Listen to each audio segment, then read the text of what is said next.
जय श्री राधे। रामधारी गुप्ता, खंड 1, प्रतिलेखन संख्या 13, गति 120 शब्द प्रति मिनट। प्रारंभ करें।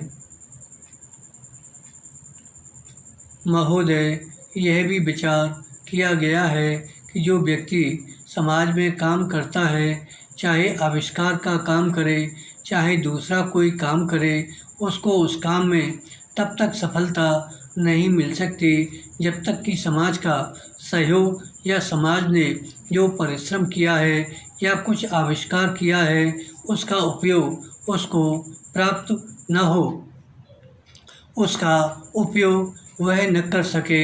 इसलिए जब भी कोई व्यक्ति किसी वस्तु का आविष्कार करता है तो आविष्कार करने में न केवल उसका अपना परिश्रम रहता है, लेकिन साथ ही साथ समाज ने जो किया होता है, चाहे विज्ञान के क्षेत्र में या प्रौद्योगिकी के क्षेत्र में या किसी अन्य क्षेत्र में, उस सबसे भी वह लाभान्वित होता है। इसलिए जब हम किसी आविष्कारक के किसी आविष्कार के अधिकार की रक्षा करना चाहते हैं तो उसके साथ साथ यह भी विचार हमारे दिमाग में आता है, जिस व्यक्ति ने समाज की सहायता से आविष्कार किया है उस समाज को भी उसका फल अधिक से अधिक मिलना चाहिए। विराम।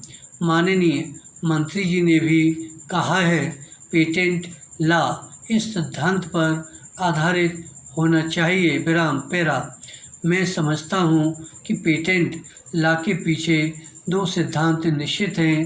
पहला सिद्धांत तो यह है कि जो व्यक्ति परिश्रम करके, धन लगाकर, अपना दिमाग लगा करके किसी वस्तु का आविष्कार करता है, उसके तथा अपने परिवार के लोगों के अधिकारों की जहाँ रक्षा होनी चाहिए, उसके साथ ही साथ जैसा मैंने अभी कहा है, कोई व्यक्ति समाज में व्यर्थ में काम नहीं करता है, वरन पिछले समाज के लोगों ने जो जो काम किए होते हैं, चाहे विज्ञान के क्षेत्र में या प्रौद्योगिकी के क्षेत्र में या किसी अन्य क्षेत्र में, और जिसके आधार पर वह कोई आविष्कार करता है, उसको उस प्रतिफल का तो मिले, लेकिन जो परिणाम हो उसका प्रतिफल समाज को भी मिलना चाहिए।